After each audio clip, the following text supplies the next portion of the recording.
Hello everyone and happy Pride! Not to toot my own horn, but I am so impressed with myself and my manga purchases over the past few weeks. Like, Mim, you are onto something right now. Basically, what I'm saying is, I enjoyed everything I've read recently.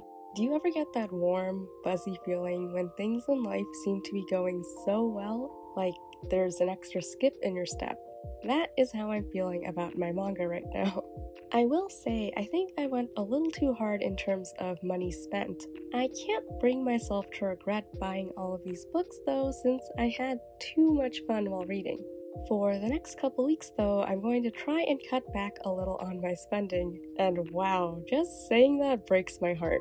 Had I known that I won't be able to buy that much manga for a while, I probably would not have devoured all of this so fast and then saved some for later. But again, no regrets because I had such a good time anyway. Okay, enough rambling, let's talk about some books. As always, we're starting off with the series I'm continuing. First, I picked up volumes 2 and 3 of A Bride Story by Morikaoru. I bought and read a used copy of volume 1 a long time ago, and I remember really enjoying it. I always kept telling myself I'd go back and continue the series later and later, but life happens. Recently, Hobbies of a Man also started A Bride Story, and hearing his thoughts on the manga made me motivated to pick it up again. I started by rereading volume 1, and honestly, within a few pages, I already wanted to pick up the rest of the series. This manga just hits the spot. Amazing art, amazing characters, and an amazing story. It's the perfect manga for me. I absolutely couldn't put it down, and I actually found it hard for my eyes to keep up with my voracious interest. The world Morikaoru drew for us is so rich, lovely, sweet, and full of charm. I had such a good time while reading. I know I'm preaching to the choir since this is a popular manga, but I can't help it. I love this manga so much, and I'm so glad I finally picked up more volumes. Originally, I was only going to read volume 2, but I couldn't help it and I read volume 3 as well. It's just that amazing. Basically, the lesson I've learned is that I need more money to buy more books. I also really enjoyed reading the afterwords and learning about Morikaoru's personal research. I also really enjoy learning about the Silk Road, communities and empires from that time, and the cultural exchange. It's all so fascinating, and her enthusiasm was contagious. Particularly in volume 2, I was so moved by the focus on embroidery. Embroidery is also very popular where my family is from, and reading that chapter made me think a lot about the dresses my grandmother would design for me. Nowadays, people will still, of course, hand make their clothing, but most of my relatives have taken to commissioning outfits instead. I wish I was better at embroidery, but who knows? Maybe I can try learning again sometime in the future. Moving along, I next picked up volumes 2 through 7 of Aria the Masterpiece by Amano Kozue, another series I started a long time ago. I was so devastated when I saw volumes go out of print, so when I found out that Right Stuff and Tokyo Pop were going to do one last printing of the series, I hopped on that so quickly. And I am so happy that I did. I remember reading volume 1 and being absolutely enamored by it. I am a big fan of the healing genre or iyashike. It just hits the spot. The perfect pick-me-up. After getting these volumes, I went back and reread volume 1, and wow, the rush of calm I felt after just a few pages, unparalleled. One of the reasons why I love reading so much is that it really does ease my heart and help me relax. So when I found out about the iyashike genre, it was such a game changer. It felt like a genre made just for me. I know I sound cheesy, but I really do treasure simple, cute, and peaceful stories like these. And oh my goodness, these books are seriously so stunning. More manga should be this beautiful. A beautiful design befits a beautiful story. My only struggle is that I want to devour these types of stories immediately, but I also want to savor them. I really do love reading quickly, but doesn't it feel like these stories are meant to be read a little slowly? Sometimes I feel that I need to read an entire volume in one sitting. But lately I've realized that just reading a chapter here and there is also fine. So that's what I've been doing with Aria. Every time I'm in the mood, I'll just read a chapter, absorb the good vibes and energy, and then go on with the rest of my day. I feel like reading at a leisurely pace helps me appreciate the atmosphere so much more.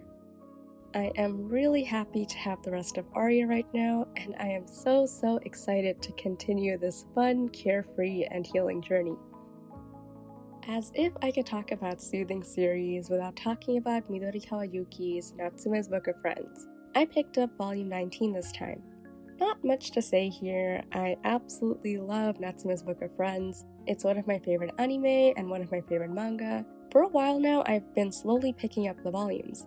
I only bought volume 19 this time because volume 20 was out of stock. Let me explain. I'm really weird when it comes to buying manga. I have to buy all of my volumes in order, and I can't, skip around or buy ahead. Even though I know I'm going to eventually buy every volume of the series, I also know I'm going to mess up somewhere if I start buying it out of order. And yeah, it sounds really weird when I say it out loud, but it's who I am. Next, I picked up volumes 3 and 4 of the Apothecary Diaries by Hyuga, Nekokurage, Nanaitsuki, and Shinotoko. Of course, I had to see what my beloved Mao has been up to since I last saw her. I seriously love this manga so much. It is so interesting and so funny. Following Mao around and hearing her deductions is always fascinating. She is hands down one of the coolest characters I have ever met. I also really liked meeting her father in volume 3 because it was nice seeing where she got her start in medicine and poisons. The cases she's been taking on are still so intriguing. I think I've mentioned this before, but I really do love the highlights of different girls and women around Mao. Women's rights, women's wrongs, we acknowledge all of them here. I just love hearing about what motivates each of these ladies and what they do or don't do. I did start reading volume 4, but I'm going to finish it later only because I need to spread out my reading material for the next couple weeks. Next, I picked up volumes 2 and 3 of My Love Mix-Up by Hinakura Wataru and Uroko. My goodness, I love this series so much. It always makes me so happy. I loved volume 1 and I loved the live action adaptation, so I was super excited to pick up the next volumes of the manga. All of the characters in this manga are just too good. I have way too much affection for all of them. Hashimoto is so cute, Aida is so funny, and of course our precious Aoki and Ida are too good together. I have nothing but good things to say about this manga. It's absolutely perfect. Originally, again, I was just going to read volume 2 and save volume 3 for later, but once I started, I could not stop. No surprises there, right? I don't regret it at all, but now I've got to be extra patient as I wait for volume 4. I think it's so amazing that this is Hinakura's first manga. Imagine debuting with something this good. How amazing. All in all, I love this series so much, and I'm so glad I started reading it. Life is just so nice when you're reading something really good, right? Next, I picked up Dekoboko Bittersweet Days by Yusen Atsuko. This is the sequel to Dekoboko Sugar Days. I really liked that manga a lot, so of course I was curious about the sequel, especially the bittersweet part. Why is it bittersweet? See, I had to find out. Yujiro and Rui are so adorable. My heart could not handle it. They care about each other so much, and all of their bedroom moments were to die for. Guys, come on. Some of us are sadly single. When I got to the bittersweet part, it really was so bittersweet. My poor heart. I felt so much for them. Given how strong their relationship is, though, I knew they were going to be fine in the end. But it was still so heartbreaking in the moment, and I was really happy to see them eventually get through it. The climax, or the finale, was so good. This whole volume honestly was so good. I could easily read more stories about Yujiro and Rui's lives, and I'm really happy for them. My only issue is with the quality of the book itself. I was really sad to see the gutter loss and the typesetting. It was distracting from the manga because I had to divert energy to try and piece together the words buried in the margin. It was a rough reading experience. Next, I picked up volume 2 of Black or White by Sachimo. Like I mentioned last time, I really like entertainment industry fiction. It's just so fun to read, and I really loved volume 1, so why not see where the story goes, especially after the climax of the last volume. I really loved Shin and Shige's backstory. They were so cute in high school. The entire flashback in Volume 2 was just so sweet. My heart stirred, my eyes were a little misty. I absolutely loved it. No wonder they fell for each other. Also, I am so glad Shin and Shige are gradually talking more and more about their insecurities and how much they genuinely want to support each other. It's just so touching, and just like last time, I'm so curious about Shige's jealousy in particular. Honestly, I had such a good time reading Volume 2 that I couldn't even put it down. I barely even stopped to take notes because I was that invested in it. I think I liked it even more than Volume 1, and I'm really happy about that. Wanting to continue a series is one of life's small joys, isn't it? I just added both Volumes 3 and 4 to my shopping cart, so hopefully I can read those volumes soon. It would not be a haul without some Danmei novels. Next, I picked up Volume 2 of the Scum Villain Self-Saving System by mxtx. I was so busy reading so much manga this month that I actually did not prioritize finishing this volume. I know, I feel so bad right now. Who even am I? Loa Bingha, I promise I will do you justice. I did read a little bit just the other day, and surprise, surprise, this book is still so much fun. Volume 2 is so much more action-packed than Volume 1, and I'm itching to go back and finish it soon. Probably right after I finish this video. So much is happening right now and I am losing my mind. Also, I recently found out that mxtx wrote this novel while they were still in high school. How absolutely amazing is that? I also just got Volume 2 of the Grandmaster of Demonic Cultivation, also by mxtx. Because I've already consumed all of the other adaptations of this series, I do know what's coming up in this volume. The E-City arc is one of the most tragic things I have ever experienced. Just thinking about it hurts a little bit. And because of that, I think I need to prepare myself mentally before reading about it. If you're also about to start Volume 2, prepare yourself as well. Next up, I got Volume 2 of the German edition of the Grandmaster of Demonic Cultivation. Like I mentioned in my previous haul, I'm buying these books for their beautiful 4 edges. I thought I would stop at Volume 1, but then I saw that Volume 2 is pink, and pink is one of my favorite colors. So pink, plus one of my favorite books, plus flowers. How could I say no? I keep telling myself that this is the last one I'm going to buy, but we shall see. To top off the mxtx trio, I also picked up Volume 4 of the Vietnamese edition of Heaven Official's Blessing. Isn't this cover so cute? I say this every time, but Kampong Books has unparalleled covers for their novels. I wish our English editions were hardcovers as well, but you win some, you lose some. I also bought 2 more copies of the Heaven Official's Blessing manhua. I may have mentioned this last time, but I bought multiple copies to collect my favorite store bonuses. I know, it's a little extra, but I couldn't help it. I think I'm going to cut some of these up and use the pictures for craft projects. I've been wanting to get back into crafting for a while, so we shall see how that goes. And lastly for novels, I picked up Volume 9 of the Thai edition of The Husky and His White Cat, Shizun, by Meatbun. The cover was just so beautiful that I couldn't bear to pass it up. Round 1 just makes my heart go boom boom. Let's admire this cover for a little while longer. How sweet is this? And finally, for things I'm continuing, I picked up Volume 2 of the Korean edition of Painter of the Night by Byung-dub. This is the limited edition. And I gotta be honest with you, I only bought this because it comes with a very cute acrylic standee. I may have mentioned this last time, but I absolutely love Nakyeong, and we seldom get to see him smile in this series. So when I saw this very wholesome and very happy standee, I just needed it. I am so excited to put this on my bookcase and look at it when I need some endorphins. Now we are moving on to all of the new series I started this month. First, I picked up Volume 1 of Mama Akuma by Kuzushiro. This manga just sounded so cute, and I had to check it out. I don't know if any of you also enjoy smelling books, but this one smelled so nostalgic. It actually smelled like the manga I used to read in the library as a kid. I went back and smelled some of my other manga, but for some reason, this volume of Mama Akuma is the only one that smells like the manga in my memories. How odd. Onto the manga itself, my suspicions were right. This manga was so cute right from the beginning. Sakura's sincere wish for a mama, and Seer taking that wish seriously and promising to honor it, how wholesome. Within a few pages, I already wanted the best for both of them.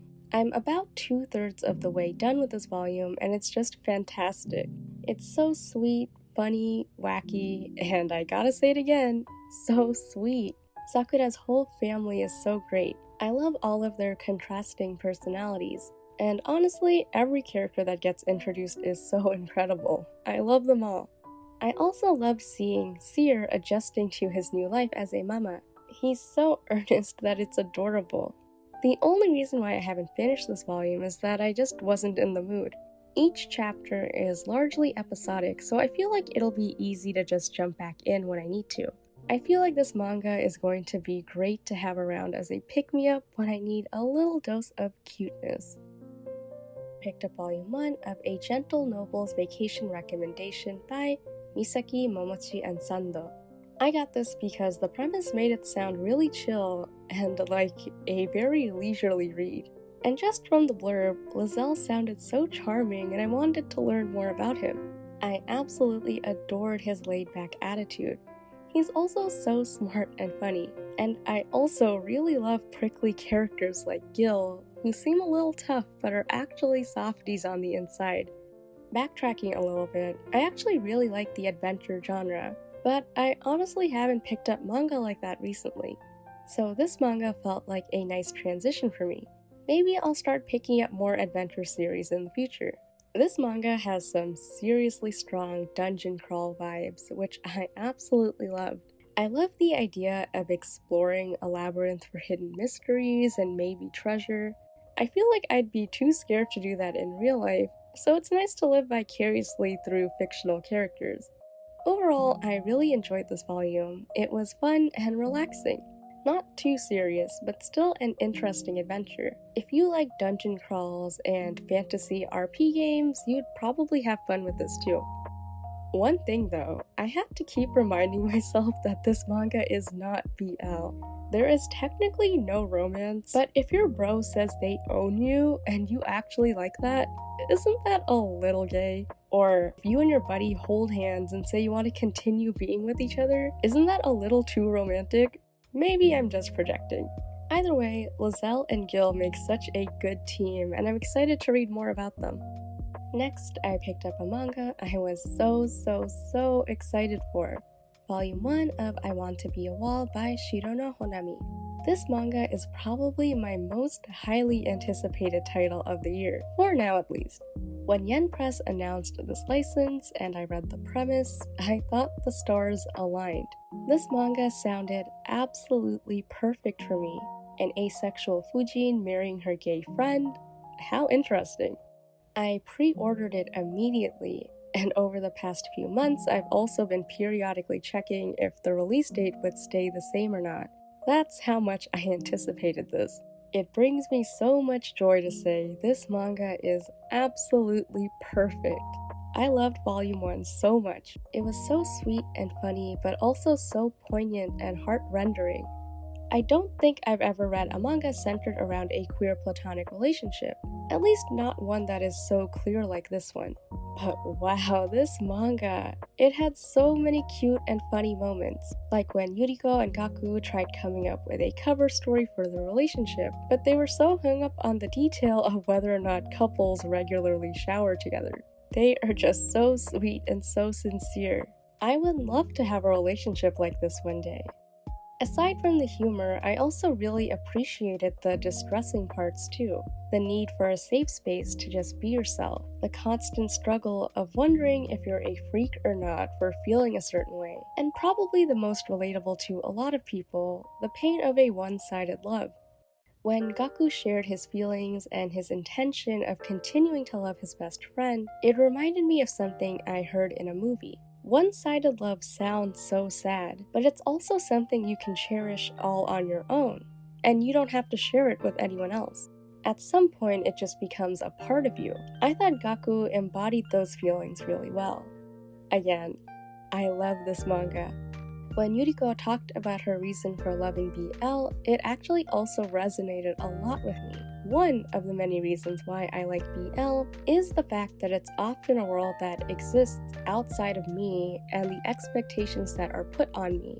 It does feel like a safe space, and I felt like I understood what Yuriko was saying.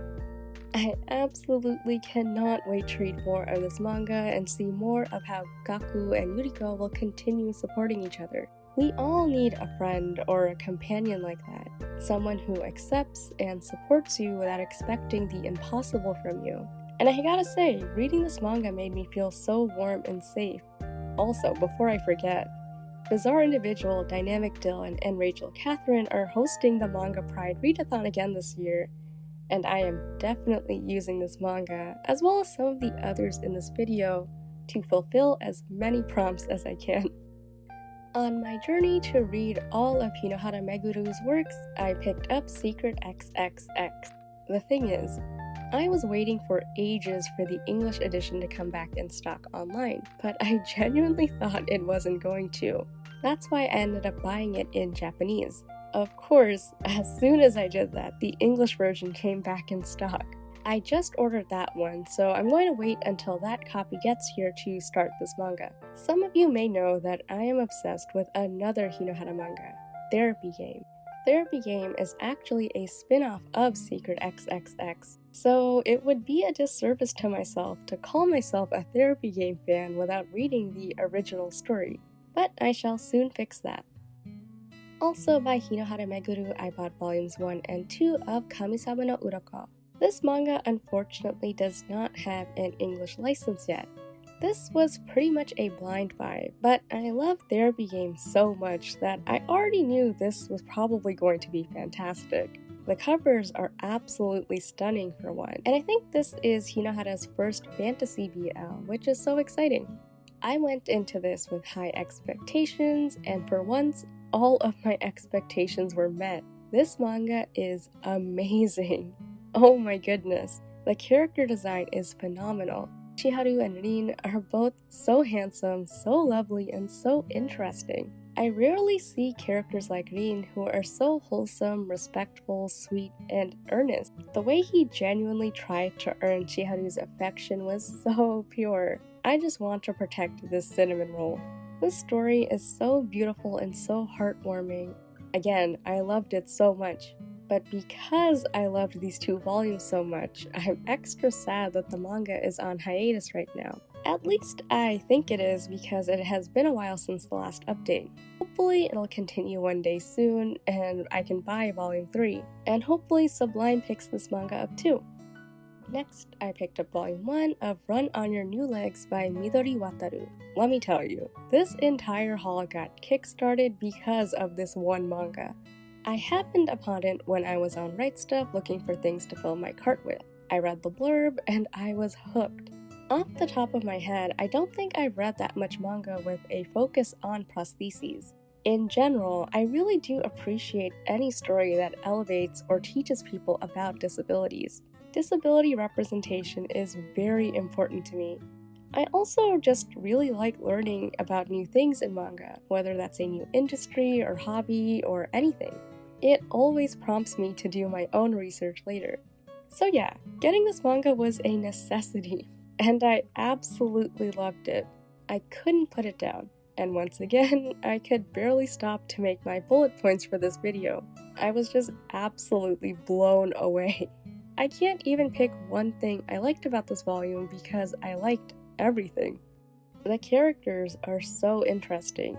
The protagonist Kikuzato is so good. I could somewhat relate to his struggle of just trying to pick himself back up.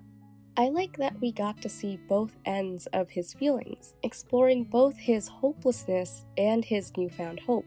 I think it's always so easy to get drowned in hopelessness, but it's also good to remind ourselves that hope is sometimes just around the corner too. I was genuinely so happy every time he was happy. I also just loved his attitude and his sassiness. All of the characters around him are so fun too. I also, again, just really liked learning about prostheses, the engineering and thoughtfulness behind them, para-athletes, and everything in between. I immediately pre-ordered Volume 2 because I have to know what happens next. My only issue, which is a very small one, is with the quality of the book itself. It feels a little flimsy compared to most of my other yen press books.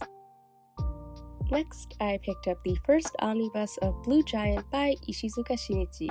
I picked this up because I absolutely love jazz, and I really like stories about music. From the get-go, I fell in love with Dai. He is so precious. I really love his attitude. I love how determined he is, not only to get better at the saxophone, but also in advocating for how cool jazz is. I felt so ticked off on his behalf that a lot of the people around him didn't understand jazz and why he's so into it. I actually hear a lot of those comments myself. Isn't jazz for old people? Or how can you listen to something without lyrics? Not knowing that there are jazz singers, but there are also so many good people around him too. And we gotta focus on the circle of people who continue to hype him up. I really loved all of the scenes of Dai practicing by the riverbank at night. Those panels are seriously some of the prettiest I have ever seen. Jazz truly is all about emotions, and I love how Dai embodies that. He moves people not only by being his passionate and motivated self, but also through his music and performance. I love how he made jazz his own, and how his jazz reflects his passion, his youthful spirit, and his drive.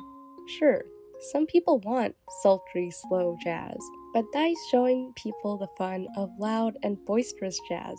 In general, I just really love coming-of-age stories. This omnibus contains the first 2 volumes of the manga, and so far I finished Volume 1. Again, I gotta save some manga for later. I feel like I'm going to cave in and finish this book as soon as possible though. I can't help it, I need instant gratification. Next, I picked up another manga I have wanted to read for so long. Volume 1 of Love Me For Who I Am by Koimonogatari. Wow, this title, it won me over instantly. What a sweet, sweet phrase. Love me for who I am. We all deserve that, don't we? And within the first few pages, I fell in love with this manga. It's so sweet and so cute. I just love this maid cafe and all of the people in it. I also very much appreciated that the author was candid about being new to all of this terminology. If I'm remembering correctly, they learned the term non-binary while they were still conceptualizing this manga. Again, I appreciate that they were transparent and are committed to learning. That's also kind of the vibe that I got from this manga, that this is a safe space to learn. It kind of felt like an intro to allyship. All of the cafe employees have their own motives and interests for why they chose to work there, and why they wear quote-unquote feminine clothing. And I liked that this manga focused on all of their differences and how they all had to learn from each other. For example, Mokumo just got done explaining how they identify as neither a boy nor a girl, and then later on someone had to teach them to avoid using homophobic slurs. Everyone has their own challenges, prejudices, fears, and the like, and we all gotta work on them. So yeah, the manga just felt like a safe space to explore and to learn, which is really nice. In some ways, this manga also felt like a hug. Everyone was valid in their own way. Volume 1 ended on such a cliffhanger, and it's really ruining me. The series is only 5 volumes, so I'll definitely try prioritizing it.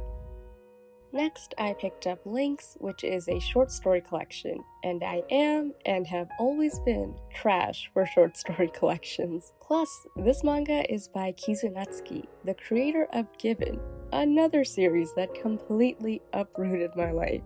What I'm trying to say is, buying this was a no-brainer. Each chapter was so short but made me so emotional, in happy ways, in bittersweet ways, and mostly just in a comforting, satisfying way, like letting out a content sigh.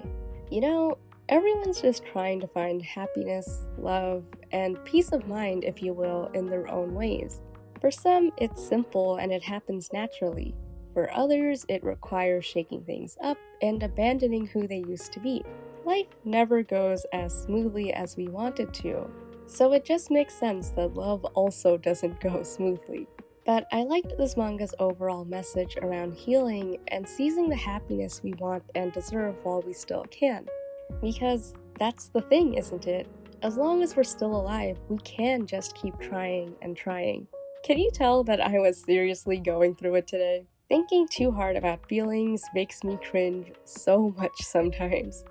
Anyway, Akiha's story in particular, thinking about it makes me want to cry even now. I also really love how the manga was framed with Sado's dream, as in the first couple pages and the last couple pages were tied together. It was a very nice final punch to the gut once I understood what it all meant. As in, yeah, even the last page of this manga made me cry a little. Rather than short stories, it felt more like one large show, and individual snippets from each character of that show. I still really liked these little tastes of their lives. Judging from the author's note, this was definitely Kizunatsuki's intention, and with that in mind, she executed it perfectly. This manga was just so good, and I definitely will read it again when I need some catharsis. My only issue with the manga was with some of the character design. Sometimes it was hard for me to tell who was who, but after a little while I think I figured it out. I am not sure if this is the right way to say the title, but next I picked up MADK by Suzuri Ryo. I'm trying to think of the most age-appropriate ways to say this, but I just needed some monsters. Some human meets non-human. The term rhymes with monster ducking. Do you get what I'm saying? Anyway, I heard a lot of people call this manga freaky, so I thought this manga would be a good one to start with. Yeah, I'm a weirdo, but I'm also a self-aware weirdo. This manga really was so bizarre. I almost don't know what to say about it other than it's really freaking weird. The art style was also at times a little too hard to understand, but I think that lends itself to the freakiness. This is simultaneously the wildest thing I have ever read, but also a lot more normal than I expected. Yeah, the demon sex is absolutely terrifying, but other than that, the manga seems pretty ordinary. Human enters the demon world, is on a journey to become a demon himself, and is working odd jobs at a demon brothel. Without the freaky sex, it would probably be a pretty normal fantasy story. But of course, the graphic sex, if we can even really call it that, is what makes this series so intriguing. I'm sorry, I know I sound so icky. But anyway, I had a lot of fun with this, which probably tells you way too much about me. I thought Mako, the main character, was a little hard to understand though, but he's still figuring his new demon life out, so we shall give him time to adapt. I will probably try to pick up volume 2 when I can. It's hard for me to recommend this manga unless you're a little bizarre yourself. If you're fine with gore, horror, something twisted and dark, go for it. None of the norms of the human world apply in this manga though, including, most importantly in this case, consent. And if that bothers you at all, definitely stay away from this. Next, I picked up The Song of Yoru and Asa by Harada. I was already interested in this manga because, again, I love stories about music and bands, but to top it off, this was also recommended by a friend on Twitter, so of course I had to give it a go. I have heard a lot about the quality of Kuma's books, and now that I'm actually holding one, wow, this is what manga, books in general, are supposed to feel like. I don't think I've ever held such a nice book, but boy, do I have some thoughts on this manga. Let's start with the good things. I started this manga and I was having such a good time with Iori because it's always fun seeing a straight-laced guy find a new hobby, and his small crush on Yoru was so cute. But then I remembered this manga is called The Song of Yoru and Asa, and the name Iori is not there, so I had to pause for a second. By the time I got to the end of the chapter, I realized this was just a one-shot and not the main story. Embarrassing for me and for Iori, but I still had fun. I'm glad he and his sister were involved as recurring characters. I also really like Yoru. He is so cute and so precious. His blushes were so adorable. But for the life of me, I could not see what he saw in Asaichi. Of course, he does explain his feelings later in the volume, but honestly, I still couldn't buy it. I thought Asaichi was so annoying, and not even in a fun, entertaining way. He's annoying in a toxic way, with slurs, violence, abusing power, and homophobia. I did not enjoy reading his angry rants. On the flip side though, I think Asaichi's character has so much potential to be really interesting, but I would have liked to see him actually grow up a little bit before he got into a relationship. On to the actually troubling stuff. I know BL is a vast sea with a huge range of topics and sensitivities. In this video alone, I covered wholesome childhood friends to lovers, as well as demon sex, and I genuinely loved both of them.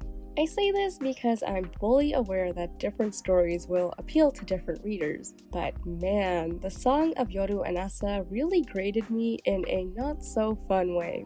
As much as I disliked Asaichi, I don't agree at all with the literal torture and rape he had to go through. For example, it was just excessive, and I'm not sure what point it was trying to make for the story. Just to make myself clear, I personally don't really mind if a story has toxic characters, triggering content, or things of that nature, as long as including it serves a purpose. It doesn't even need to be deep. In the case of the violence and behavior in this manga, I wasn't really sure what the goal was, and I think that's why I was so ticked off by it. What did it add to the story? I think part of that is certainly on me for not doing my research, because it sounds like Harada's fans are aware that this is their normal style. My friend even warned me about the non-con, but I think I should have looked into it more to see if I was okay with it in this particular situation. Okay, we're done. The weirdest thing is, I think overall I still really enjoyed this manga. Well, I have to think about that a little bit more before I can say it confidently. Normally, I will read a manga twice just to confirm my feelings, but I don't think I'm ready to do that right now. It was just a lot. I think I may pick up the next volume to see if there's an improvement. Again, Asaichi's character could be really interesting, and maybe the next volume will flesh him out some more. Next, I picked up the first omnibus of New York, New York by Ragowa Marimo. Not gonna lie, I only bought this because it takes place in New York. The blurb made this manga sound a little angsty, and I was immediately like, oh no, no no no. It even uses the word heartbreaking. I like to pretend I'm iron-hearted, but I'm actually a squishy lady who can't bear reading sad things. I mean, I still will, but I will also cry about it. Wow, the emotional roller coaster this manga put me through. Actually, let's start off with some content warnings. The manga contains a slew of slurs, mostly stereotypical, I guess, so if that bothers you, this might not be the story for you. There's also quite a bit of homophobia, as well as internalized homophobia, toxic relationships, hate crimes, and sexual assault. Not between the main couple, at least. But yeah, keep that all in mind. Anyway, my poor heart. There were so many knives in this story. In the first half of this omnibus, I was just so sad and devastated the entire time. Just hit after hit after hit. I felt so heavy. It's been a long time since I read about such a rocky relationship.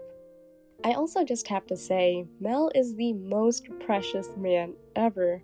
I have never met anyone so wholeheartedly good and so sweet. He must be protected. This manga was written a long time ago. I think it was first written around 1995, and the story also takes place in the 90s. I liked how this manga both felt like entering a completely different era, while also still holding up kind of well reading it nearly 30 years later. There are definitely a lot of dated assumptions and prejudices in this manga, but there are also a lot of sentiments that I think people still feel nowadays. Does anyone else ever feel weird reading stories about police officers, especially New York cops? Maybe that's just me. But keeping in mind that the main character is a cop, crime does come up a lot in this manga. I honestly didn't like Kane that much in the beginning, but I was happy to see him grow and learn. He better have, or else. I'm also so glad that people actually called him out whenever he was being problematic. I also really liked his mom's journey in accepting her son. It reminds me a lot of a post I saw online a while ago. Reading is not just about seeing ourselves, our stories, or our values reflected in characters. It's also about seeing the stories that rarely get a chance to be told. So when Ada talked about how all of the different people she met in her life made her feel more human, I had to give her a kudos. That is what life is all about. In some ways, we are a patchwork of all of the different people we've ever met. This manga really isn't the type of story I gravitate towards. I seriously cannot handle melodrama. It drives me nuts. But I gotta say, I am glad I gave this manga a chance. Underneath all of the darkness and grit, it was also a story of hope and belonging. Finding people who understand you and learning to value them, and healing from one's trauma and accepting yourself as you are. There is one more omnibus in this manga, and I'll probably pick it up at some point just to see how Mel and Kane's journey wraps up. Next, I picked up Volume 1 of Something's Wrong With Us by Ando Natsume. I was really just in the mood for a revenge story, and a lot of people around me seem to love this manga. I'm not sure why, but at first I was a little apprehensive about starting the series. But then I thought, come on, just give it a chance. Why not? This manga gave me goosebumps within the first few pages. The chills. Just thinking about it right now makes me feel goosebumps all over again. Once again, I literally could not put this book down, and I also didn't even stop to take notes. The pacing was perfect. The mystery, the thrill, the pain, the family drama, and deceit, it was all so riveting. Again, when a manga is so good that I can't put it down, that is one of life's simple pleasures. I'm actually also a big fan of traditional sweets, not just from Japan, but from everywhere. So I really like the focus on wagashi, and especially hearing the thoughtfulness behind particular creations. That just made the manga all the more interesting. The end of Volume 1 made me audibly gasp. My jaw actually dropped, and I just need to know. Know what exactly? Everything. What is Tsubaki's game? What is his real personality? What's Nao going to do next? There are quite a few volumes out already, which is great news for me because I can slowly pick up what's out. Onto something much lighter. Next, I picked up Kurahashi Tomo's Sit. Once I got my first Kuma book, I obviously needed my second one. I gotta say, I really enjoy feisty, immature, hot-headed characters like Sudo, especially when they're a little stupid too. They're just so much fun to read about, so I knew I'd have a good time, and for the most part I did. I had a lot of fun with this manga because it was just straightforward fun, nothing too serious, if that makes sense. It was all good until one of the characters made a small rape joke though. Not cool at all. Thankfully, I guess, it was super small, but it was just an unnecessary joke too, which made it all the more tasteless. It was very insignificant to the plot, but the vibes, they were gone. Other than that one panel, I really did enjoy this manga. Again, I love stupid characters. I love the opposites attract trope. I love Kishi and his family, and Sudo's friend and his only voice of reason. I thought the car sex scene was delightful because it really is such an impractical place to do the deed, and yet countless have tried. I don't think enough stood out to me to keep and reread this manga, but it was still good for a casual read. For the book quality alone, I might want to hold on to it a bit longer. Or if I just need something uncomplicated and fun, I'll probably give this another go. Next, I picked up Volume 1 of Natsume Isaku's Candy Color Paradox. A bunch of things about this manga piqued my interest. I was very curious about the premise. It seemed really fun and funny. Most journalism shows or stories I've seen tend to be so angsty and serious, so I love how silly this one seemed. It took me a while to pick this up because it seems like it's always out of stock on Right Step, and then when it is in stock, I'm not ready to make an order. But finally, the stars aligned. From the get-go, I had a lot of fun reading this. I love Onue and Kabu's contrasting personalities. Opposites attract, and annoyances to lovers are some of the best tropes. It's just so entertaining every time. One thing I was quite impressed by was the strong emphasis on the plot and the world of investigative journalism. I'm so used to romance or the chase being the forefront in romance stories, but I like that we spent a lot of time with Onoe and Kabu as journalists first. At first, I thought Onoe caught feelings really quickly, but I think it fits his feisty yet sincere personality. He's just so cute, and I totally understand why Kabu and anyone else would want to bully him, affectionately. But yeah, I love these two so much. Their banter was also very fun to read, and I found myself genuinely laughing along too. I do want to continue reading this, so hopefully the next couple volumes will be back in stock soon. Next, I bought volume 1 of Only the Flower Knows by Takarai Rihito. Let's see, I bought this one mostly because I saw it was by Takarai. I've only read one other manga by them, 7 Days, and I really liked it. I think this was overall a very sweet volume. I liked the easygoing and peaceful atmosphere, and reading this was a nice way to wind down after a busy day at work. But I also thought this manga was a little odd. I think Arikawa is a darling, but it's so weird to tell someone you like them just because you dreamt of them. I think the manga is suggesting that the two main characters may have met each other earlier at some point. That would explain things a little neatly, but as it stands, it's just a little weird how quickly Arikawa developed feelings. That aside, I actually really like the dynamic between him and Misaki. I think they complement each other nicely, so I had a good time just seeing them get to know each other. I especially liked seeing Misaki break out of his shell little by little. I also really liked the incorporation of flowers because they just add that extra loveliness to everything. I'm not sure how to phrase this, but the actual plot seemed a little lacking just based on this first volume. I'm left with a lot of questions, and I am curious about the answers, but I'm not sure if it's a priority for me to figure them out. I don't think that made any sense. Basically, this volume had some good things going for it, as well as some confusing things, and maybe the good things will win me over, but they have not yet. Up next, I got Katakoi Lamp by Azumi Kyohei. My phone actually cut out at this point, which was heartbreaking, so I tried refilming this next part.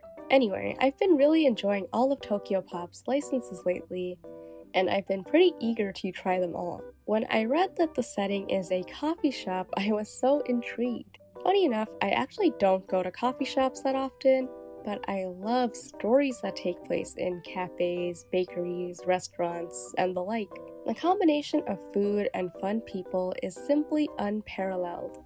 Overall, I thought this manga was pretty cute. The main character starts off by being his crush's wingman though, and I just lost it right then and there.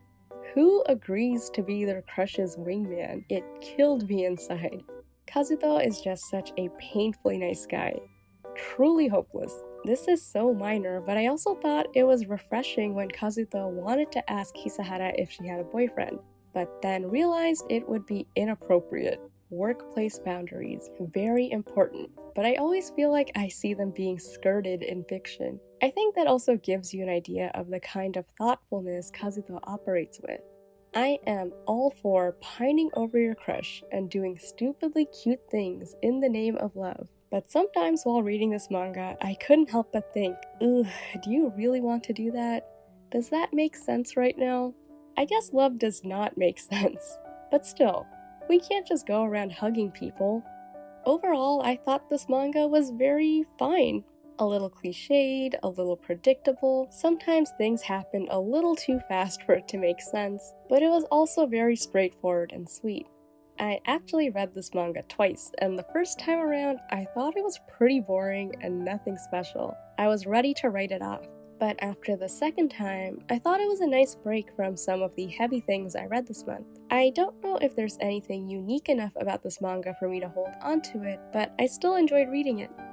And the last manga I picked up this month is volume 1 of Tagara Toru's Koimonogatari. Honestly, I am still having a little trouble formulating all of my thoughts on this manga, even though I really liked this volume, so please bear with me. At first, I thought this manga really wasn't going to be it for me when it seemed like Hasegawa was just weirdly observing Yoshinaga. but I love how quickly he was able to learn about homosexuality and become an ally instead. I love that he didn't continue to harp on his assumptions, and that leads me to what this manga is about at its core. It was only when Hasegawa actually tried understanding Yoshinaga that he realized his assumptions didn't make any sense. And the more he learned, the more he empathized, and I thought that was such an important character trait. This manga felt more like an exploration of relationships in general. Between friends, between classmates, friendships between people of the same gender and people of different genders, the things girls notice versus the things boys notice. I've never really read a BL like this, but for a story called Koimonogatari, literally love stories, there really wasn't any romance in this volume. It felt more like a story about male friendship and self-acceptance, and I actually really enjoyed that. I would also actually be quite happy if this manga stayed platonic the whole time, but it sounds like the author does want to take it down a romantic road in the future, so I'm really curious about how that's going to happen. Overall, there is a lot to like about this manga. This volume felt a little too slow for me, but it was all filled with good stuff regardless. And honestly, I would rather read something thoughtful and slow than something unnecessarily dramatic. I'm definitely looking forward to seeing what happens in Volume 2 and how this friendship progresses. And with that, we are finally at the end of this manga haul. Now that you've made it this far, wouldn't you agree that this is probably my best haul yet? Everything was so good. I am seriously still feeling so fired up right now. I hope you also read fun things this month, and if you did, let me know what you enjoyed. I'm always so curious about what other people are reading. As always, I hope you're safe, happy, and healthy. See you again soon.